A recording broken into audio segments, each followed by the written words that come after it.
Gold नहीं खरीदना है इस समय? गोल्ड भी आएगा, वो normal gold ETF, gold fund of fund में मिल ही जाता है, तो उसे भी आप डेफिनेटली ध्यान में रखिए। ओके। अच्छा उत्पल जी, एक सेक्टर की यहाँ पर बात होनी ज़रूरी है, आईटी सेक्टर, क्योंकि इस समय सवाल वैल्यूएशन का नहीं है, इस समय सवाल है एग्जिस्टेंशियल क्राइसिस। क्या जो पिछले 3-4 महीने में एक मार्केट ने व्यू लिया है कि अभी इस सेक्टर से कम्प्लीटली दूर रहना है हमें, ये एक एग्जिस्टेंशियल क्राइसिस है, एआई जो है ये शायद भारतीय आईटी कंपनीज को इररेलेवेंट बनाने वाली है, ये डर सही है या ये एक इन्वेस्टमेंट अपॉर्चुनिटी प्रोवाइड कर रहा है?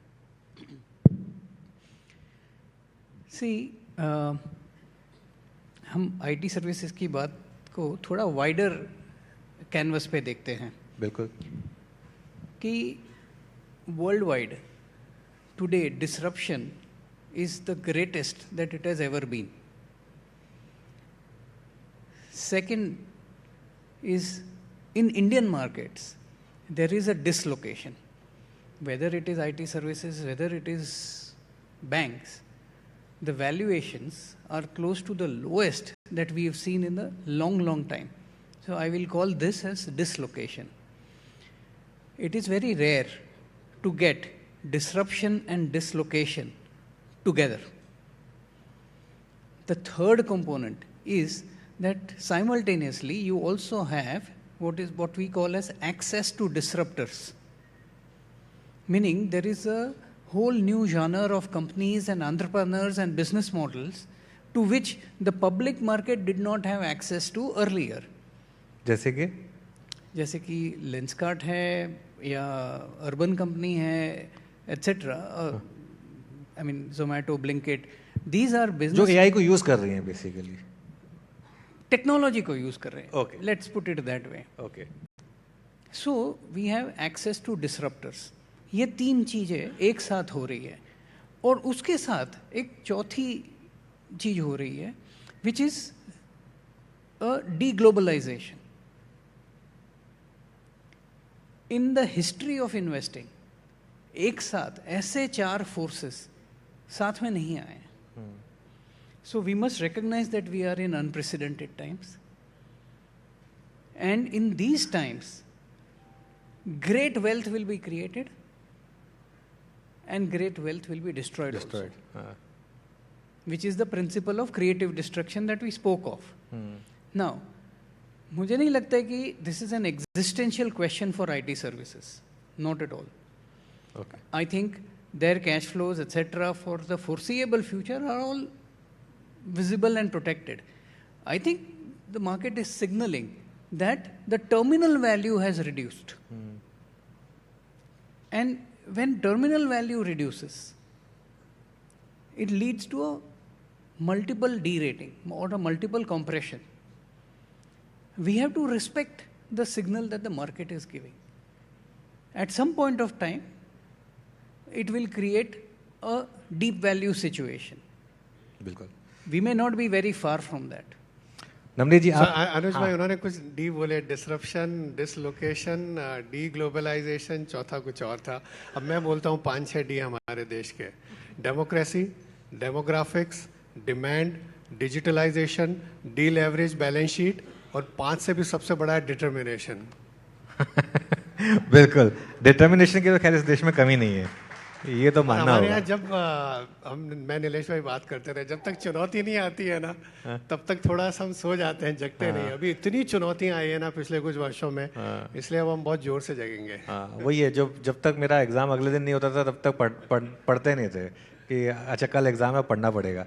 अच्छा, तो आप फंड्स में क्या कर रहे हैं? ये जो लार्ज कैप आईटी है, अभी बाकी फील्ड्स को छोड़ देते हैं, बाय कर रहे हैं या सेल कर रहे हैं? बॉटम अप इन्वेस्टर है, पर जैसे उन्होंने, मैं तो स्टॉक्स के नाम नहीं ले सकता हूँ, लेकिन जैसे कि हमारा इनोवेशन फंड है, तो उसमें यही थीम है कि बहुत सारी जो डिसरप्शंस हो रहे हैं, जो डिसलोकेशंस हो रहे हैं, डी ग्लोबलाइजेशन की वजह से कई सारी जो अपॉर्चुनिटीज़ आ रही हैं, तो एक नया माइंडसेट चाहिए, एक डिफरेंशिएटेड माइंडसेट चाहिए उनको। मैं कई बार कहता हूँ कि साइज एंड स्टेबिलिटी थी जो आपको लगता था कि यार यही शेयर लेना चाहिए क्योंकि यहाँ पर साइज है, स्टेबिलिटी है।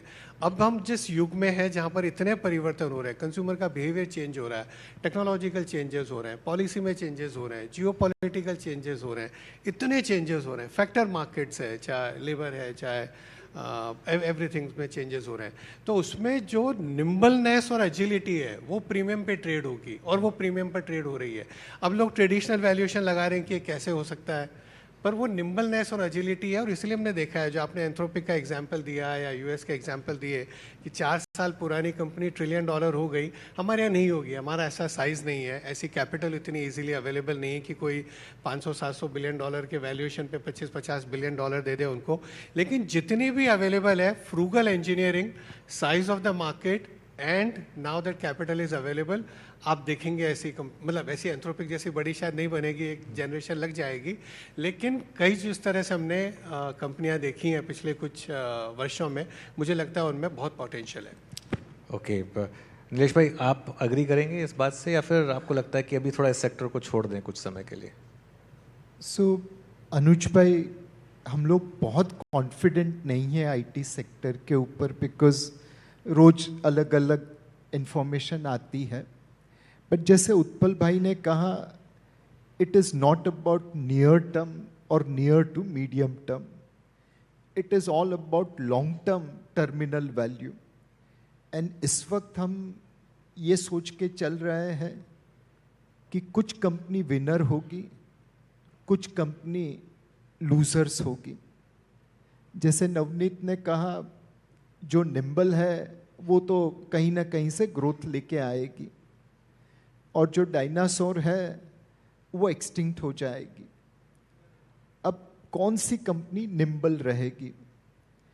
एक जो एआई का उपयोग करके ऐप बना सके, दूसरा जो एंटरप्राइज एआई रोल आउट में मदद कर सके। आज दुनिया की हर कंपनी को एआई को लेवरेज करना है, बट उसके लिए पहले डेटा चाहिए जो बिखरा पड़ा है, फिर उस डेटा पे एलएलएम अप्लाई करके आपको जो आउटपुट मिले उसकी एक्सेस बनानी है, फिर उस एक्सेस और रिजल्ट को सिक्योर करना है, नहीं तो आपका कॉम्पिटिटर उस डेटा को यूज़ करेगा, और फिर नया एलएलएम आए, इम्प्रूवमेंट आए तो वापस उसे इम्प्लीमेंट करना पड़ेगा।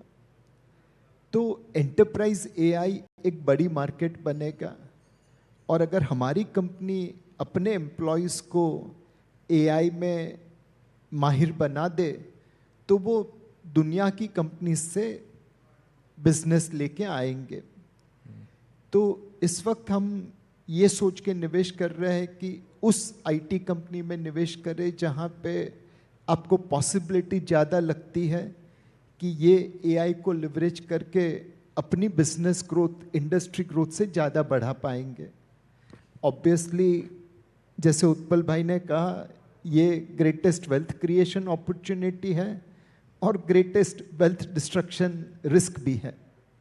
कंज्यूमर में भी 1 मिनट लेता हूँ खाली अनुज, दैट मेरे को लग रहा है अगर कंज्यूमर्स को देखोगे ना आज के, तो 3 चीज़ों पर पैसा खर्च हो रहा है और वहीं ज़्यादा खर्च होगा। सबसे पहला है caring. People want to take better care of themselves, physical caring, mental caring, emotional caring, concert जाएंगे, कुछ भी करेंगे। सेकंड है कन्वीनियंस, उनको कन्वीनियंस चाहिए, 10 मिनट में डिलीवरी चाहिए, 1 मिनट में म्यूचुअल फंड का ट्रांजैक्शन हो जाना चाहिए कोई भी चीज़ में। और तीसरा है कंपाउंडिंग, वो चाहते हैं कि मेरा पैसा मेरे लिए ज़्यादा काम करे जो इतना पहले कर रहा था। ये 3 इतने पावरफुल है, और ये जो कंपनी समझ जाएगी इस चीज़ को कि लोगों को अपनी केयरिंग पे खर्च करना है, लोगों को कन्वीनियंस पे खर्च करना है, लोगों को कंपाउंडिंग पे निवेश करना है, वो कंपनियां बहुत अच्छा करेगी। और 140 करोड़ के देश में बहुत सारी अपॉर्चुनिटीज़ हैं। अच्छा, एक आखिरी टॉपिक जो डिस्कस करना रह गया, कच्चा तेल, अब क्रूड लगातार 100 के ऊपर, और पिछले 1 हफ्ते में हमने 7 रुपए की प्राइस हाइक देखी है, और अभी शायद इतनी प्राइस हाइक और देखनी पड़ेगी। इन्फ्लेशन कितना बड़ा रिस्क बन रहा है मार्केट के लिए, और ये उत्पल जी यहाँ से क्या हमारे लिए बड़ा रिस्क बनेगा, या फिर ये एक सिर्फ ट्रांजिटरी है, जैसे ये लड़ाई खत्म होगी ये सब वापस नॉर्मल हो जाएगा?